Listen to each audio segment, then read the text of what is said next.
Le message que je vais prêcher aujourd'hui, c'est un message que Dieu m'a mis à cœur et que je veux que tu saisisses ça de manière prophétique. Dis-moi Amen. Alors, on va lire Exode 15. Exode 15. Il y a des messages que Dieu m'a donnés personnellement pour 2024, pour me faire rentrer dans l'année 2024. Alors, c'est l'un de ces messages-là que je vais partager avec vous. Exode 15, chapitre 15, nous allons lire à partir du verset 22. On va se tenir debout comme nous avons l'habitude de faire. Le verset 23, ils arrivèrent à Mara, mais ils ne purent pas boire l'eau de Mara, parce qu'elle était amère. C'est pourquoi ce fut appelé Mara. Le peuple murmura contre Moïse en disant, que boirons-nous? Moïse cria à l'Éternel, et l'Éternel lui indiqua un morceau de bois qu'il jeta dans l'eau, et l'eau devint douce. Ce fut là que l'Éternel donna au peuple des lois et des ordonnances.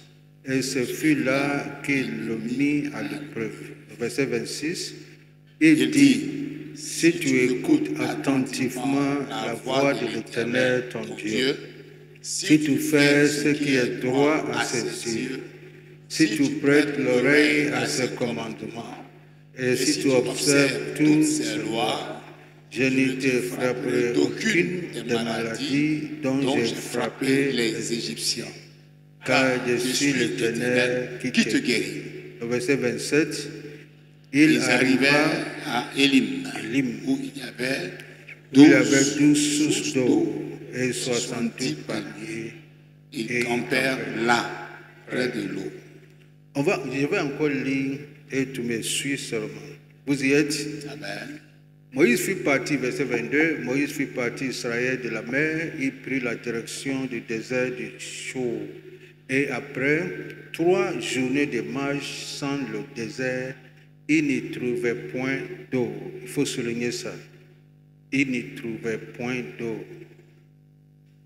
Ça, c'est la première chose qu'il faut souligner. Le verset 23, ils arrivaient à Mara, mais ils ne purent pas boire l'eau de Mara, parce qu'elle était amère.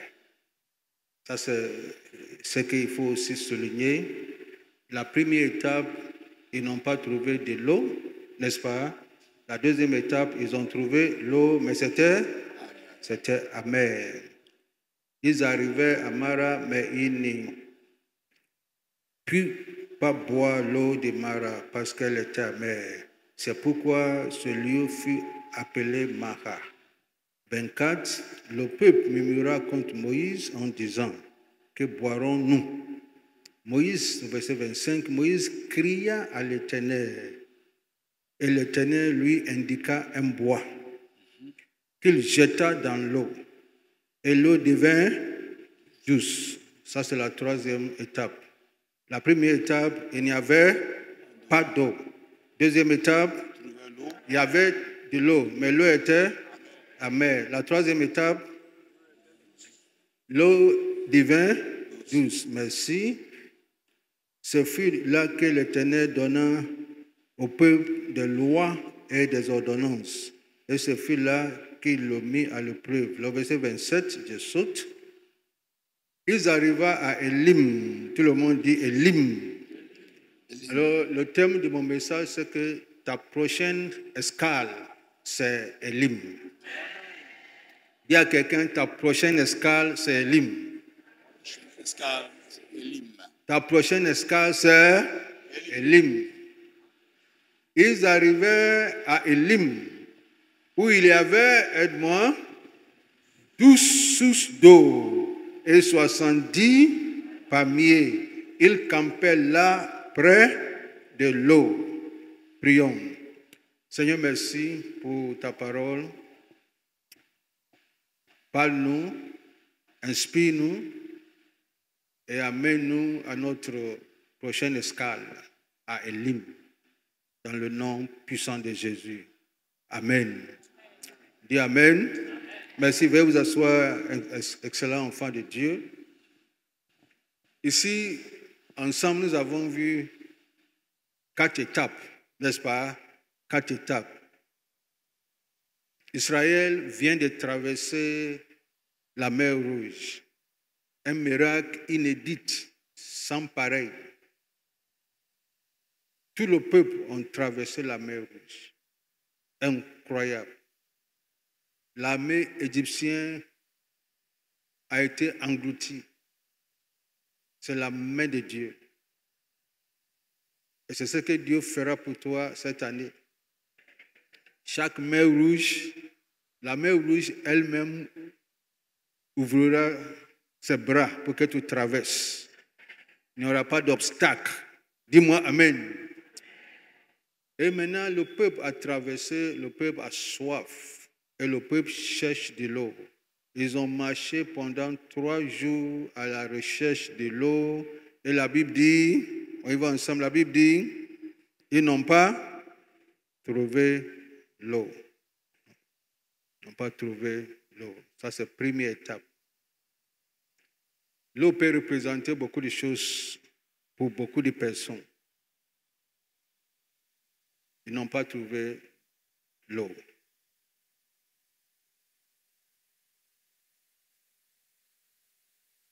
Mais le peuple de Dieu continue de marcher. Ils sont arrivés quelque part. Cette fois-ci, par la grâce de Dieu, ils ont trouvé de l'eau. Et quand ils ont trouvé de l'eau, tellement qu'ils avaient soif, tout le monde a commencé à boire. Mais quand ils goûtent l'eau, la Bible dit l'eau était très amère. Alors ils vomissent l'eau. Voici la deuxième étape. Hier, on n'a pas trouvé l'eau. Aujourd'hui, on trouve l'eau, mais l'eau est amère et on ne peut pas boire. On ne peut pas boire. On a soif, mais on ne peut pas boire.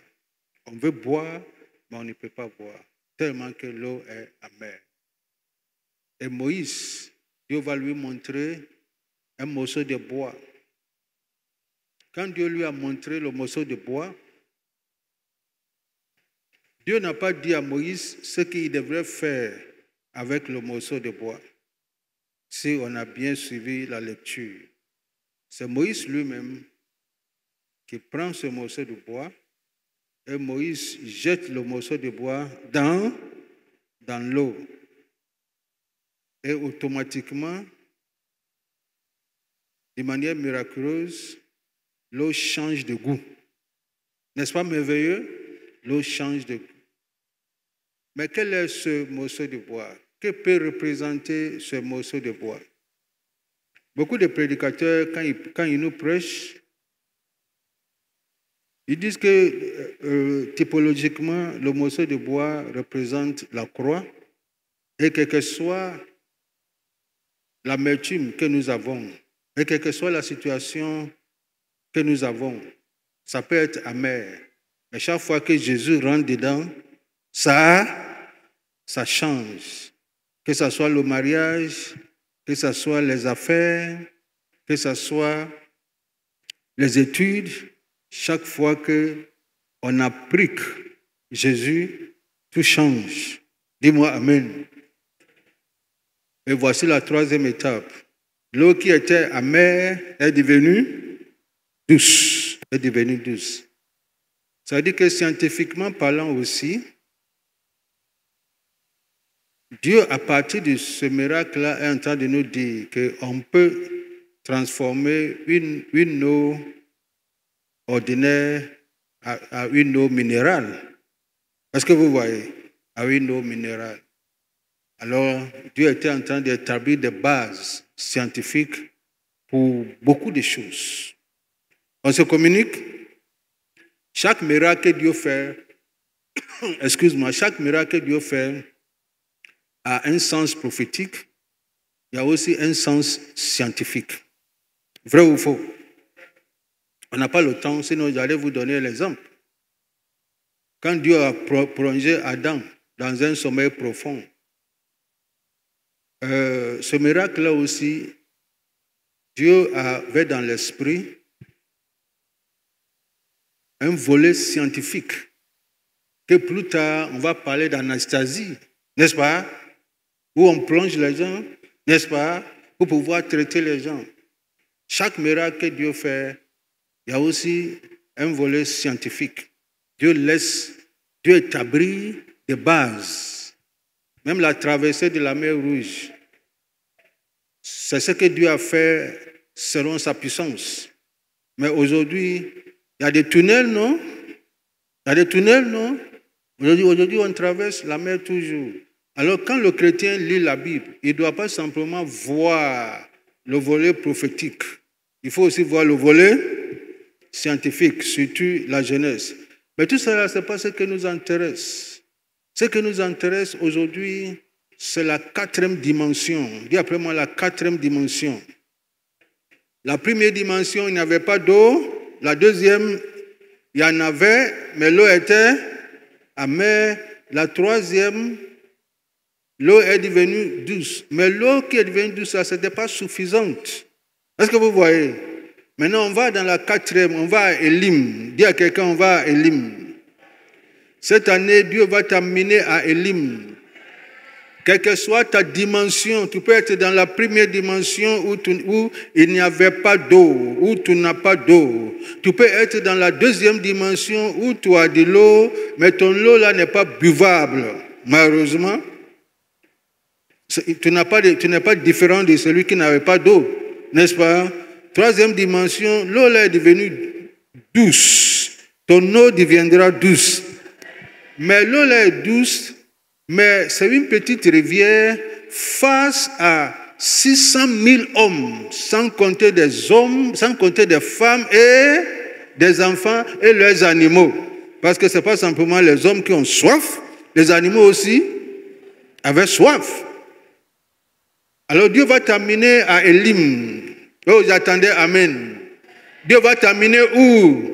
À Élim. Dis à quelqu'un, ma prochaine escale, c'est à Élim.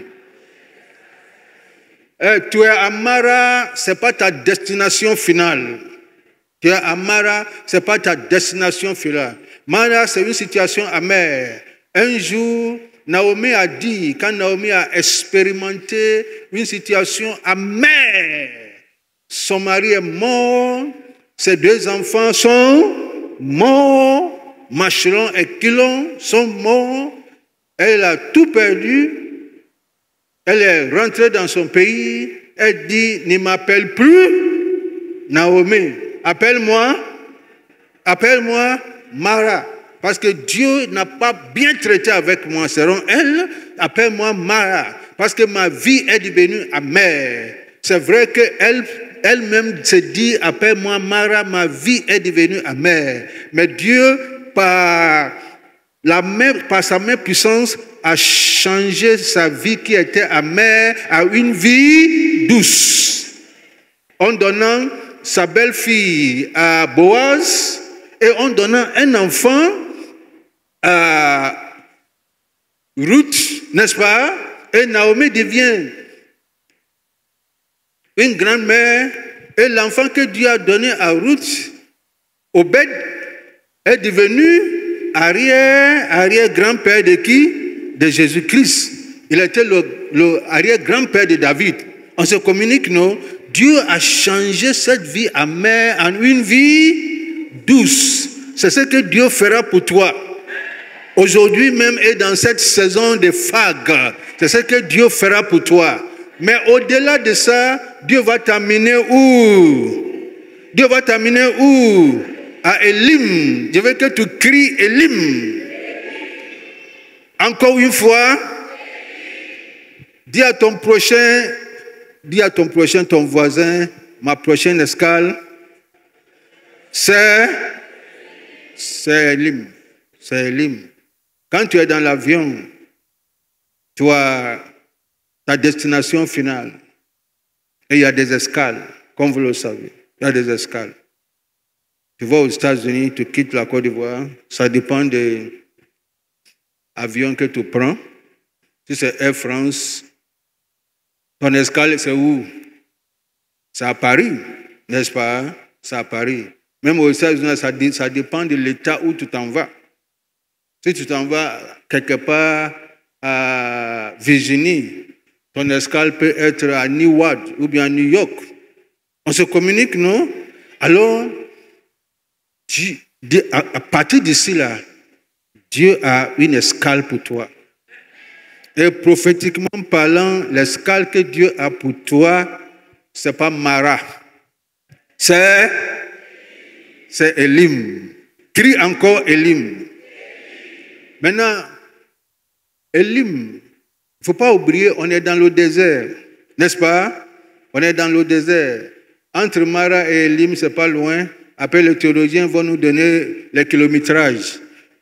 Mais ce n'est pas loin. Nous sommes dans le désert. Où sommes-nous? Dans le désert. Mais dans le désert, là, alors qu'eux, ils étaient dans une situation amère, alors qu'ils buvaient l'eau qui était amère, Dieu, dans sa sagesse et dans sa souveraineté, a préparé 12 sources d'eau. 12 sources d'eau. Mara, la Bible n'a pas dit que c'était 2 sources d'eau, n'est-ce pas? Mais Élim, c'est 12 sources d'eau. Cette année, je déclare, Dieu t'amènera où? À Élim. Dieu t'amènera. Tu vas camper à Élim. Tu vas rester un peu à Élim. Ils n'ont pas fait leur camp à Mara, mais ils ont fait leur camp où? À Élim. Dieu les a amenés à Élim. Maintenant, je me pose la question. Pourquoi 12 sources d'eau? C'est la question. Je sais que tu as la réponse, mais moi je pose la question. Pourquoi on n'a pas dit 11 sources d'eau, ni 13 sources d'eau? Si tu consultes les commentaires bibliques, il lit les 12 sources d'eau aux 12 tribus. Regarde ce que Dieu fait. Ça veut dire que Dieu n'a pas épargné, il n'y a aucune tribu qui était épargnée. C'est une tribu, non? Ou bien c'est un? Il n'y a aucune tribu qui était épargnée. Ça veut dire que quand Dieu visite son peuple là, il n'y a pas quelqu'un qui sera exempté. Chaque tribu avait sa source d'eau. Chaque tribu avait sa source d'eau. Comment Dieu va organiser les choses? Alors, Rubin a sa source d'eau, Issachar a sa source d'eau, Benjamin a sa source d'eau, chaque tribu a sa source d'eau. Dieu visitera son peuple ici à El Kabor. Et quand Dieu visitera son peuple à El Kabor, chaque département aura sa source d'eau.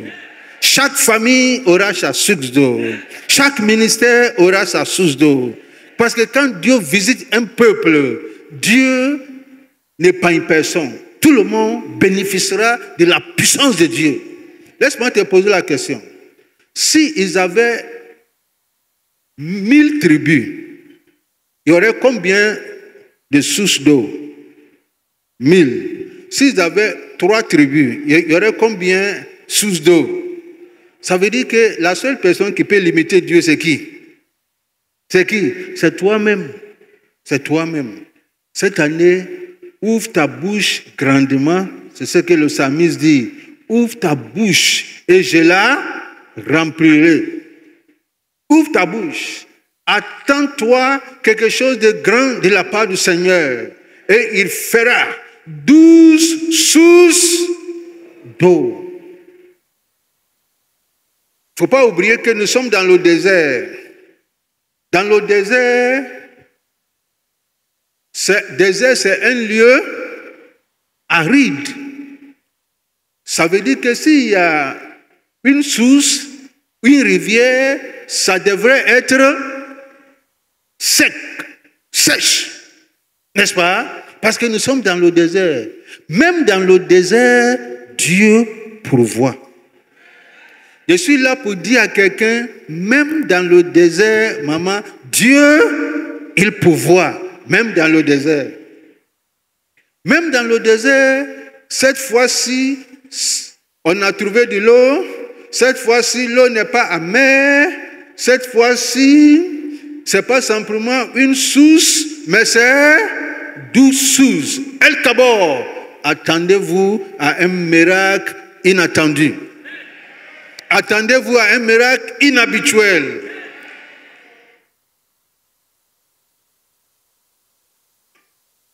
Deuxième chose, ce n'est pas simplement 12 sources d'eau, mais 70 palmiers.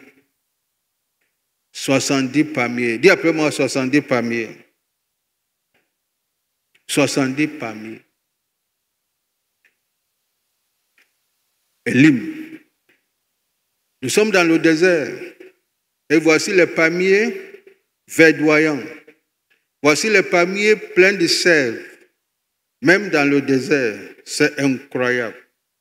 Parfois, on limite Dieu à un endroit, à un environnement. On limite Dieu à quelque chose. On pense que comme nous sommes en Afrique et nous sommes ici, Dieu ne peut pas faire. Si on était au Canada, ça Dieu allait faire. Mais nous sommes dans le désert. Et dans le désert, il y a 12 sources d'eau. Avant même qu'ils n'arrivent à Élim, Dieu a orienté leur pas. Parce que Dieu savait ce qu'il avait préparé pour eux. Et Dieu va les diriger vers Élim. Et Dieu dit, voici votre escale. Restez un peu ici. En attendant le prochain vol pour aller à la terre promise. Je vais vous montrer une image de la terre promise. Alors Élim était un avant-goût de la terre promise. On ne doit pas attendre à aller à la terre promise pour bénéficier des sources d'eau fraîches et de grandes plantations. Même dans le désert, Dieu dit, si c'est moi qui vous donne la terre promise, dans le désert, je vous permets d'expérimenter la terre promise. Et je prophétise sur la vie de quelqu'un, en 2024, Dieu te permettra à expérimenter ton Élim. Ton Élim. Crie Élim. Où sommes-nous? Où sommes-nous? Nous sommes à Élim. On a quitté Mara. Mara n'est pas mauvais. Mara, par l'intervention de Dieu, il a changé l'eau amère en eau douce. On a bu un peu parce que l'eau n'est pas suffisante à Mara. Mais il y a un endroit de l'abondance. Oh, je pensais que tu allais dire Amen. Il y a un endroit de l'abondance. Il y a une place de l'abondance. Et ma prière est que cette année, Dieu t'amène à cet endroit de l'abondance.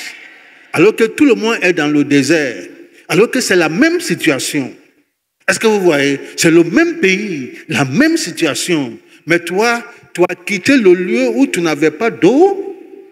Et tu es venu à un endroit où tu avais eu de l'eau, mais c'était amer. Et par l'intervention divine, l'eau amère est devenue douce. Et toi-même, tu penses que on doit rester ici. Dieu dit non, tu ne vas pas rester ici. C'est un voyage spirituel. J'ai un plan meilleur pour toi. Tu vas quitter Mara. Il devait même changer le nom de Mara lorsque Dieu a changé l'eau là en eau douce.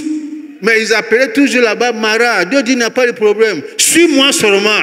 On s'en va où? On s'en va où? Demande à quelqu'un où on va. Dis-lui, on va à Élim. Nous sommes dans le désert. On est toujours dans le désert.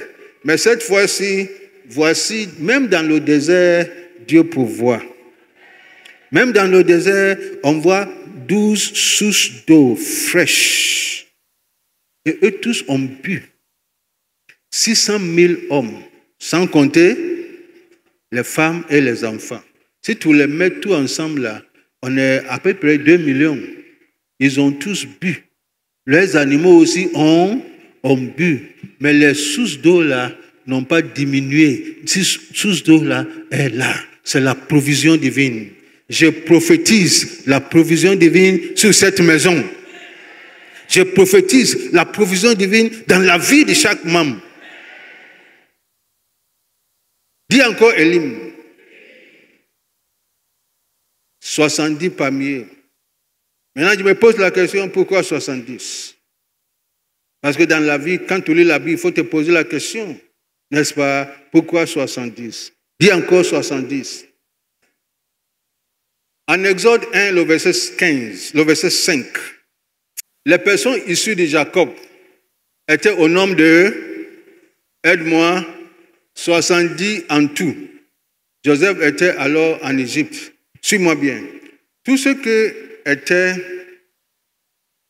avec Jacob, lorsque Jacob partait rejoindre Joseph en Égypte, la Bible dit, tous ceux qui se sont déplacés avec Jacob là, étaient au nombre de 70.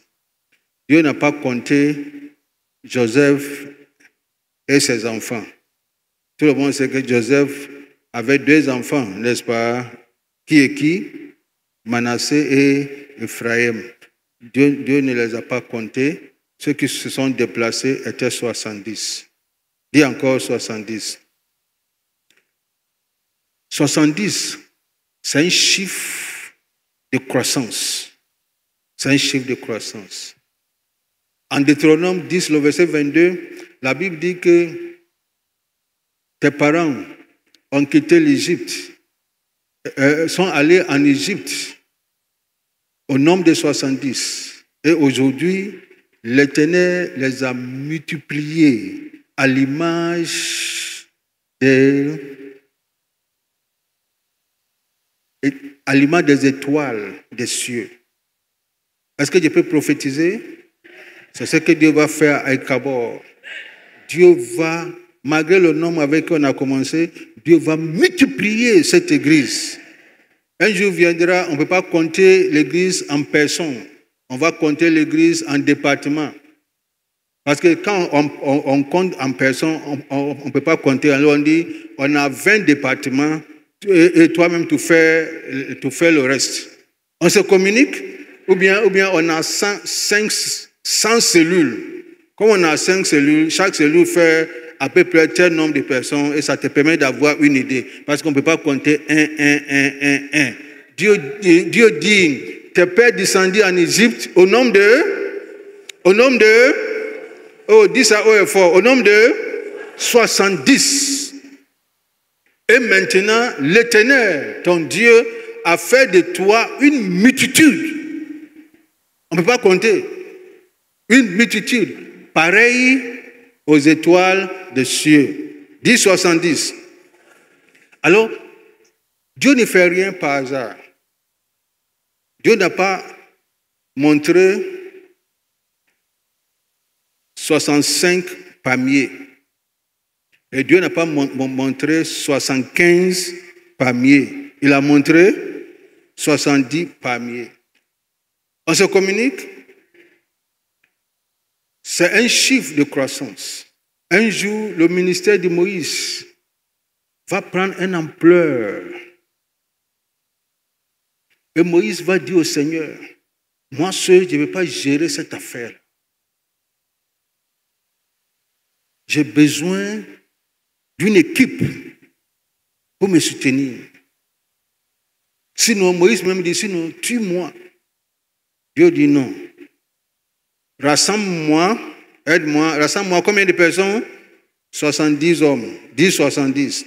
Rassemble-moi 70 hommes. Des anciens d'Israël.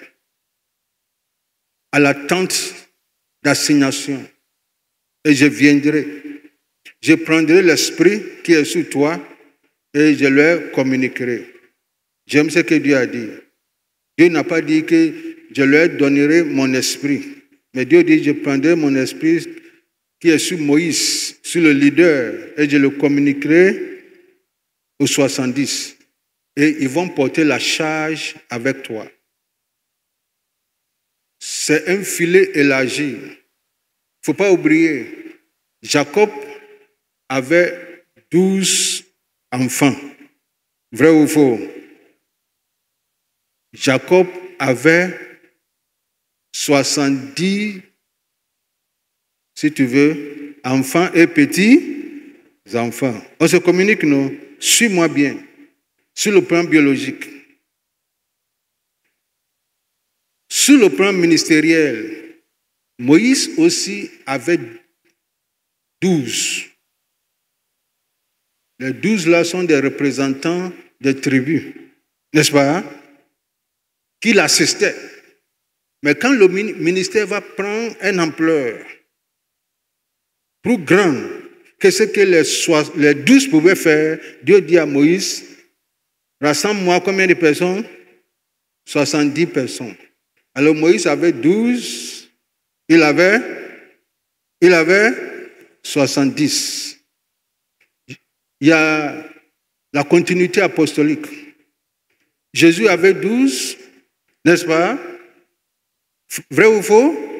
Et un jour, le ministère aussi va s'élargir. À chaque dimension d'une église, d'une entreprise, même d'une famille, il y a un temps d'élargissement. Oh, dis-moi Amen. Il y a un temps d'élargissement.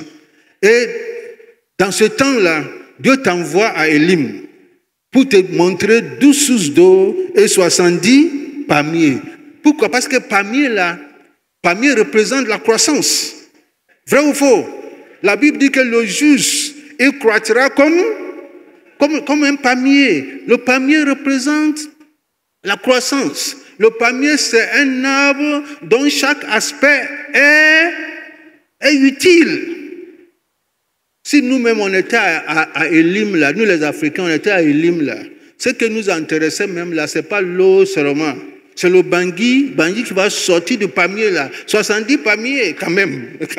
Chaque matin, on va dire à Moïse, nous on a trouvé notre canard ici. Parce que le palmier, c'est un arbre dont chaque aspect est utile. Et Dieu dit que le juste, il croit comme un palmier. Ça veut dire que cette année, Dieu t'amène à cette dimension où chaque domaine de ta vie est utile. Chaque domaine de ta vie est utile. Financièrement, tu es utile. Professionnellement, tu es utile. Maritalement, tu es utile. En matière de ministère, tu es utile. Chaque domaine de ta vie est utile. Tu es un palmier. Tu es un palmier. On revient. Jésus, un jour, il prêchait, il a dit, en Matthieu 9, 36 à 38, il a dit, la Bible dit, quand il a vu la foule, il était ému de compassion, parce qu'il était comme des brebis sans berger. Il était languissant et fatigué, le peuple. Et il a dit, la moisson est grande, mais il y a peu d'ouvriers. Priez le maître de la moisson pour envoyer des ouvriers dans sa moisson. Ça, c'est la version de Luc, la version de Matthieu. Quand tu vas dans la version de Luc 10, à partir du verset 1, la Bible dit, Jésus choisit 70 hôtes. Dis après moi 70. Tu sais, Moïse, Dieu lui a dit, rassemble-moi 70 personnes. Jésus, Dieu ne lui a pas dit. Parce qu'il sait qu'à chaque dimension, il faut 70 palmiers. Est-ce que mon français est clair? À chaque dimension, il faut 70 palmiers. Alors Jésus lui-même, il a choisi 70 là. 70 autres disciples. Et après moi, autres disciples. Ça veut dire qu'il avait déjà 12 disciples. Et il choisit 70 autres disciples. Jacob avait 12 enfants, 70 enfants et petits enfants. Moïse avait 12 des représentants des tribus. Dieu lui dit 70 anciens. Jésus avait 12 tribus et Dieu lui dit, et lui-même il choisit 70 autres disciples. Et qu'est-ce que les autres disciples là vont faire? Lis le passage, qu'est-ce qu'ils vont faire? Ils vont aller au village, aux endroits où Jésus lui-même devrait aller. Moïse, c'est la même responsabilité. Ils doivent aider Moïse à porter la charge. Pour Jésus, ils doivent aider Jésus à porter la charge ministérielle. Où Jésus va partir là, ceux-là vont partir. Au lieu que ce soit Jésus qui parte, Jésus va partir au travers de ces personnes-là. Parce que ici, le ministère de Jésus va prendre des ampleurs inimaginables. Et il a besoin de passer par Élim. Tout le monde dit Élim. Alors, je suis là pour prophétiser Élim sur la vie de quelqu'un. Sur la vie de quelqu'un. Même dans le désert, ton ministère fleurira. Même dans le désert, tes affaires fleuriront.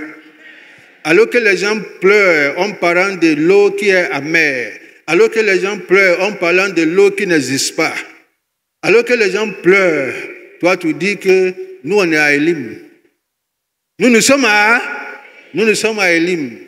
On a 12 sources d'eau. On boit de l'eau. Quand on boit de l'eau là, on s'en va se rafraîchir sur les palmiers. Sur les palmiers. Et on se rafraîchit. En attendant que la colonne de feu bouge. Et nous-mêmes là, on dit à la colonne de feu, ne bouge pas. Ne bouge pas. Élim, c'est bon. Élim, c'est bon. La colonne dit, il y a des meilleurs plus qu'Élim. Il y a des meilleurs plus qu'Élim. Mais cette année, tu vas camper à Élim. C'est mon message que j'ai pour toi. Tu vas camper cette année, tu vas faire ton camp où? À Élim. Ce n'est pas l'eau que toi-même tu as créée, s'il te plaît. C'est l'eau que Dieu lui-même a prévue. Et il a prévu parce qu'il sait que tu allais venir, tu allais passer par là. Il sait que 2024 là, va t'arriver par là. Et lui-même, il va orienter tes pas à Élim. Et tu vas te rafraîchir. Tu vas te rafraîchir. Tu vas te rafraîchir. Est-ce que je peux parler au pasteur? Excellent pasteur. Quand les gens viennent à l'église, ils ne leur donnent pas l'eau de Mara. Donne-leur l'eau d'Élim, c'est l'eau fraîche. C'est l'eau fraîche. Ça rafraîchit. On est déjà mararisé.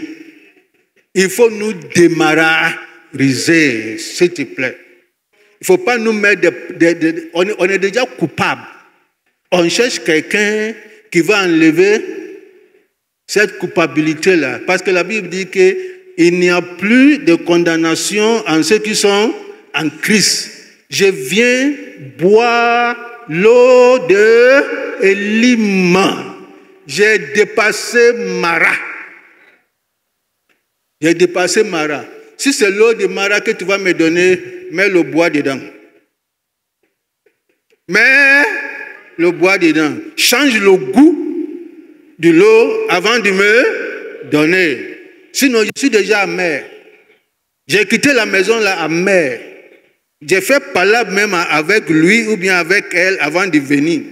J'ai dit à mon voisin, palabre n'est pas fini. Je vais à l'église, mais je reviens. Alors maintenant, quand je viens à l'église là, je veux l'eau d'Élim qui va dire, pardonnez-vous. Je dis, pasteur, mais voisin, tu as eu la chance.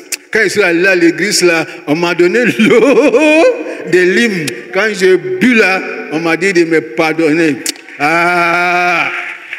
Sinon, c'est ce qu'on veut, s'il te plaît. On veut plus l'eau de Mara. Donne-nous l'eau d'Élim. L'eau d'Élim, ça rafraîchit, ça restaure, ça ranime. Et la Bible dit en Psaume 23 qu'il dirige. L'Éternel est mon berger. Il me conduit près de l'eau paisible. Paisible, c'est l'eau fraîche. C'est l'eau fraîche.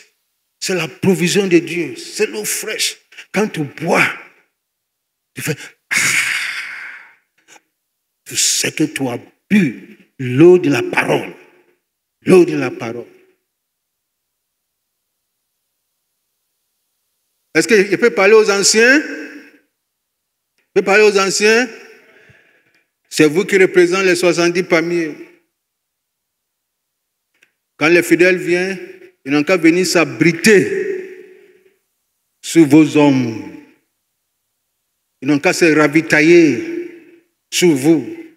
Ils n'ont qu'à sentir la fraîcheur, l'ombre sous vos pas, sous vos bras. Et ils savent que nous sommes à Élim. On n'est pas allé quelque part où on nous a insultés. On nous a marginalisés. Mais on nous a permis de nous reposer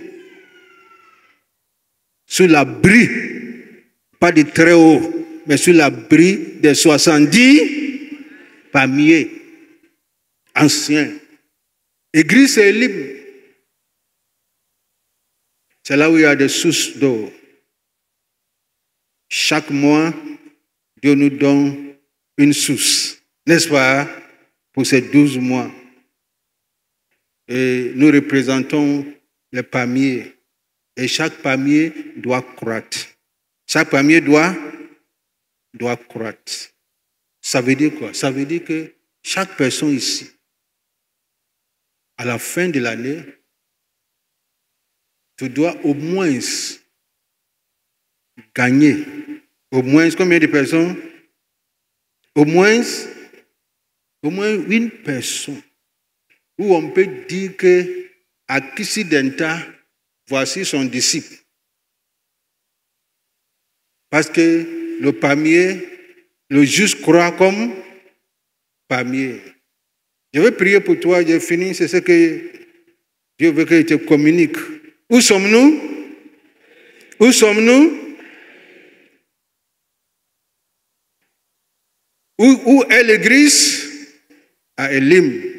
L'église est à Élim, prophétiquement parlant. On n'est pas à Mara, on a dépassé Mara. On n'est pas à un lieu aride, bien qu'on soit dans le désert. Nous sommes à Élim. Dieu nous a amenés à Élim, où il nous rafraîchit. C'est le rafraîchissement spirituel.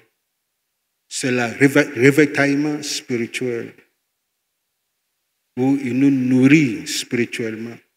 Il nous nourrit physiquement, économiquement, financièrement. Lève la main, quel que soit où tu es. Tu es à Élim. Seigneur, voici ton peuple. Je veux qu'il expérimente la puissance d'Élim, la grâce d'Élim, même dans le désert. Tu nous as envoyés ici à Élim pour expérimenter ta providence et ta provision. Pour nous montrer combien de fois tu es bon, combien de fois tu es bien, malgré la chaleur ardente dans le désert. Tu nous as donné des palmiers pour nous servir d'abri. Et nous te disons merci. J'ai prié pour El Kabor, cette grande église, que cette année 2024, El Kabor expérimente son Élim. Que chaque membre de cette église rentre prophétiquement dans Élim et boit ces sources d'eau intarissables. Excellence, la Bible n'a pas dit que l'eau d'Élim était épuisée. Non. Ses bontés ne sont pas épuisées. Ses compassions ne sont pas à leur terme. Sa miséricorde n'a pas date d'expiation. Quel que soit le jour, ils vont passer à Élim. Ils auront toujours de l'eau à boire. Ils vont expérimenter toujours l'abri et l'homme des palmiers. C'est ce que Dieu fera pour toi, excellent enfant de Dieu. Il est ton père, tu es sa fille, tu es son fils. Et il dit, un homme, une femme peut oublier son enfant. Mais moi, l'Éternel, je ne t'oublierai jamais. Je suis avec toi. Et il dit, vous-même qui êtes méchants, vous savez comment donner de bonnes choses à vos enfants. À plus forte raison, votre Père céleste. Seigneur, manifeste-toi. Renouvelle ton alliance de bonté, ton alliance de paix, ton alliance de compassion et de miséricorde à l'endroit de ton peuple, Seigneur. Et amène ton peuple à cette dimension d'Élim. La saison des mannes, la saison des maras est révolue. C'est une nouvelle saison. C'est une nouvelle saison. Et sous l'autorité de ton serviteur, je déclare une nouvelle saison sur El Kabor. Une nouvelle saison. Une nouvelle saison. Une nouvelle saison. Je veux que tout le monde crie Élim. Où sommes-nous? Où sommes-nous? On est déjà à Élim. Bon appétit et bon à boire. Merci.